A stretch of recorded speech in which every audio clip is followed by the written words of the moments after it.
Assalamualaikum warahmatullahi wabarakatuh. Perkenalkan, nama saya Chandrika Putri Risnandi dari S1 Keperawatan Wijaya Husada Bogor.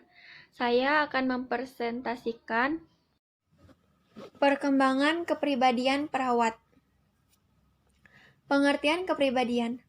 Kepribadian atau personality berasal dari kata personar yang berarti topeng. Kepribadian dibagi menjadi dua kategori. Yang pertama, keterampilan atau kecakapan sosial, misalnya keras dan kaku sehingga tidak terjalin hubungan dengan lingkungannya. Yang kedua, ciri tertentu yang dimiliki individu, misalnya pemalu, penakut, periang, agresif, penurut. Tahap perkembangan kepribadian. Yang pertama, masa bayi, ditandai adanya kecenderungan trust-mistrust. Dia sepenuhnya mempercayai orang tuanya, tetapi orang yang dianggap asing tidak akan dipercayainya. Yang kedua, masa kanak-kanak awal, ditandai adanya kecenderungan autonomisme. Yang ketiga, masa prasekolah, ditandai adanya kecenderungan initiatif. Yang keempat, masa sekolah, ditandai adanya kecenderungan industri.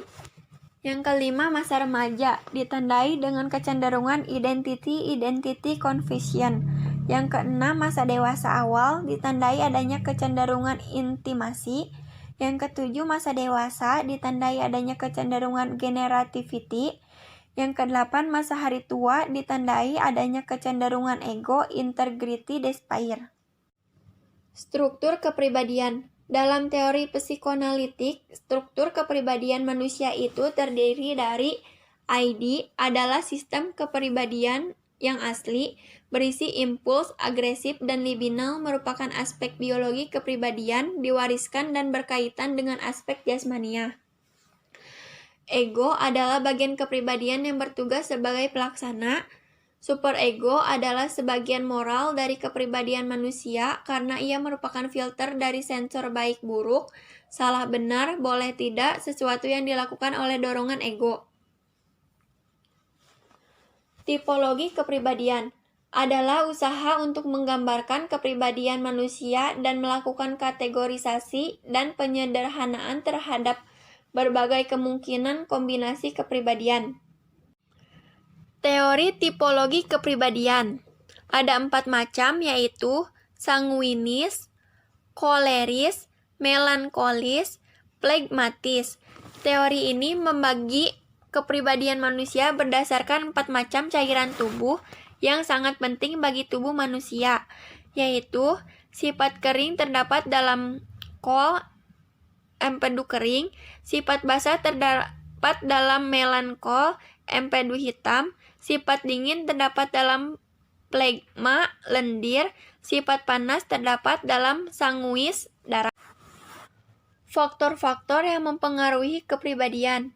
Ada biologis, lingkungan alam, sosial atau kebudayaan, pengalaman kelompok manusia, pengalaman unik.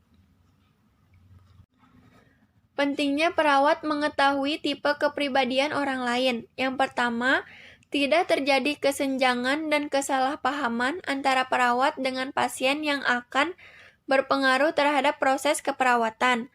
Yang kedua, perawat mampu mengendalikan diri saat berhadapan dengan pasien yang mempunyai karakter berbeda-beda dengan dirinya, dan juga terjadi proses keperawatan.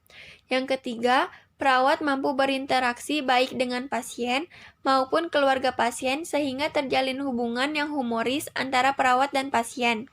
Yang keempat, perawat mampu memenuhi kebutuhan pasien bukan hanya secara medikal, tapi juga secara sosial dan spiritual untuk mempercepat proses penyembuhan pasien. Yang kelima, perawat mampu memberikan pelayanan yang baik dan benar terhadap pasien dan keluarga pasien yang akan memberikan kenyamanan bagi pasien. Ciri kepribadian yang harus dimiliki oleh seorang perawat. Yang pertama, keadaan fisik dan kesehatan yang baik. Yang kedua, penampilan menarik. Ketiga, kejujuran. Keempat, keriangan, optimis, dan percaya diri. Kelima, berjiwa sportif. Keenam, rendah hati. Ketujuh, murah hati. 8. Ramah, simpati, dan kerjasama. 9. Percaya diri. 10. Loyalitas. 11 sikap sopan dan santun, 12 pandai bergaul, 13 rasa humor, 14 pandai menimbang perasaan.